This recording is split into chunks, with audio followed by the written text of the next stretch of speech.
I want to also have a conversation about the EFF, and joining us in studio is Rekgotsofetse Chikane, who is our local analyst for today. The EFF came in 2014. They secured 6.35% of the vote, becoming the third biggest party in Parliament. 2019, they grew to 10.8% of the vote, nearly doubling the number of seats as well in Parliament.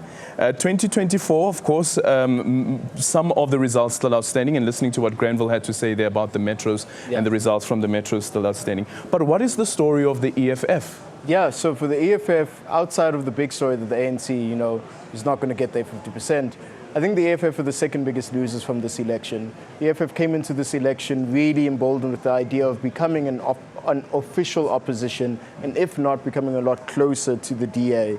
The belief that the EFF solely kind of captured the mood of the left of SA's politics, or those who were really fed up with the ANC but didn't want to vote for the DA.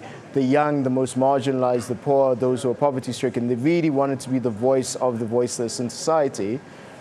And they come into this election and they find out that, no, this constituency really just wants to go for someone else, right? That they've had their, for lack of a better phrase, their lunch has been eaten in KZN. Where they thought they would get massive growth has all gone to the to the MK party. The silver lining, and I know that EFF will be really holding on to this point, is asking this question of, can we bounce back in the metros in particular? And do we believe that MK will plateau with their voter increase as metro votes come in, right? So we're not seeing any votes for the MK party in major metros. And I think the EFF will really be asking the question about how can we make inroads. At this point, if I'm not mistaken, the EFF and MK are right on track and are head-to-head with each other when it comes to numbers, with MK just ahead of them. And I think EFF is really going to be looking for an extra 400,000 votes from the metros to really get them, A, to that 1 million mark, which would be a huge figure for them, and to push on to become the third major opposition party in the country. Yeah, and since the launch of the EFF in 2013 and 2014, when they were contesting the elections, the characterization of the EFF was that it is a young, vibrant political party that is targeting the young voter. But is it able to retain that young voter as they move into the senior adulthood? Yeah, so what we found out is that the EFF generally has quite a hard ceiling to its voter base. They would dispute this, but they also know it as well, that when people turn about 28, 29, they stop voting for the EFF or withdraw their membership from the EFF or make a pivot in just political consciousness, political ideology. Some say it is people getting older. I like saying that it's because people start paying taxes and they start wondering what's going to happen with my taxes. So the EFF has a huge comparative advantage to other parties, that they're able to get young voters en masse. Not many political parties have the strength of the EFF to mobilize young unemployed youth in particular. The real question facing the EFF is, how do you hold that grouping as they get older? How do your policies ensure that it doesn't just speak to the unemployed South African, but also the young professional in the workplace? EFF will say that no, the spirit of the EFF has allowed young professionals to voice out their concerns within the workplace. I've heard this quite a few times from them. But the question then comes about, well, what about the types of taxes that young professionals get, the types of opportunities they get? We're talking about what are the SMMEs that really want to expand their businesses, not small, kind of informal businesses. We're talking about people who want to open up tech hubs, for instance. How does the EFF contend with that particular grouping? And I think the EFF is going to learn from this election that there is a need to mature your base and expand your base, or find out exactly where your base is. And right now it is unclear where the EFF's base is. And as we're seeing from this election, having a base in a province is one way to become quite popular in the country. Yeah. And here's the thing, though. 2014, when they came in, they managed to become the official opposition in the northwest, as well as Limpopo. 2019, also then becoming the official opposition in Mpumalanga. Is this party still able to grow, though, and become an official opposition in another province? And I'm even wondering about, when you look at the figures coming out of Mpumalanga, whether the MK party would eclipse the EFF to become the opposition. Yeah, so I mean, we can go province by province very quickly. So Limpopo, I don't think the EFF has ever really thought that they would be a formidable opposition, right? The ANC's dominance in Limpopo is quite strong, but having a role of usurping the DA there is quite important for them. When we think about Mpumalanga in particular, Mpumalanga has traditionally been quite an ANC stronghold, right, of note. So the EFF at the time taking Mpumalanga in 2019 was a strong marker of essentially saying, we are coming here, we're eating into your particular base and role in Mpumalanga as well. Coming into this elections, this recomposition of the ANC, its divide between MK and ANC, is really frustrating the plans of the EFF.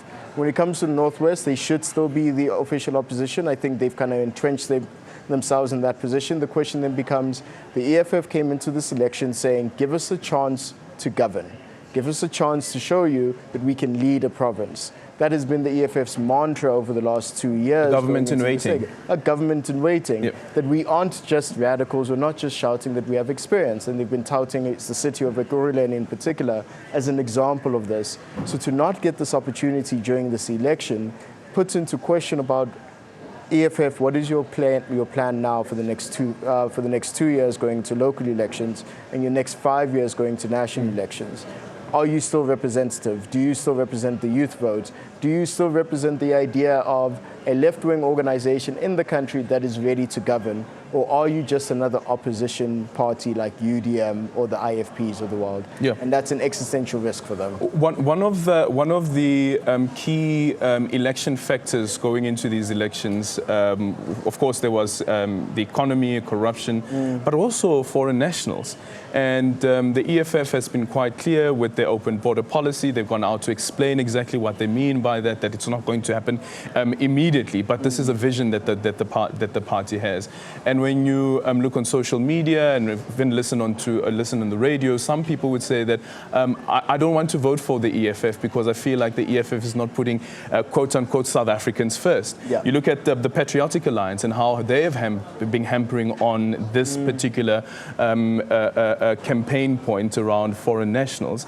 And I wonder whether that has had a role at all in the outcomes that the EFF is experiencing currently. Yeah, so the EFF over the last 3 or 4 years has really been pushed on this issue about foreigners in the country. So if you go all the way back to the emergence of Operation Dudula, which really went up against the EFF's position to force them into a stance that the EFF took of saying, you know, we are open, we are willing, there's a long-term plan here, there's this idea of African Pan-Africanism. The question facing the EFF is about how hard do you hold on to your principles, or how willing are you to be a bit more fickle on those and get electoral votes. I think it did impact their chances. The question then becomes, those who wanted a foreign party, right, who wanted a party who did not like foreigners or wanted to close borders, did they vote for another party? A really good proxy for that would be Action SA. Action SA being a party that has openly talked about closing the borders. And it's not as if those who don't like foreigners massively went towards Action SA, for instance. We know they've gone to the PA, but there's very specific reasons for that in a particular area of the country. So yes, it could have hurt their chances. I'm not sure it would have hurt it to the extent that they've had essentially possibly zero growth this election, right? Which would be an awful outcome for them if that was the case. So I think for them, they shouldn't panic. I think the policy is fine. It's about how do you hold on to it and how do you communicate it better. Thank you so much for that. Well, we continue our analysis here at the National Results Operations Center. But later on, I want to speak about the IFP, and specifically the IFP in KwaZulu-Natal and how they fared. And considering that they took this decision to have Prince Mangosuthu Buthelezi as the face of the campaign,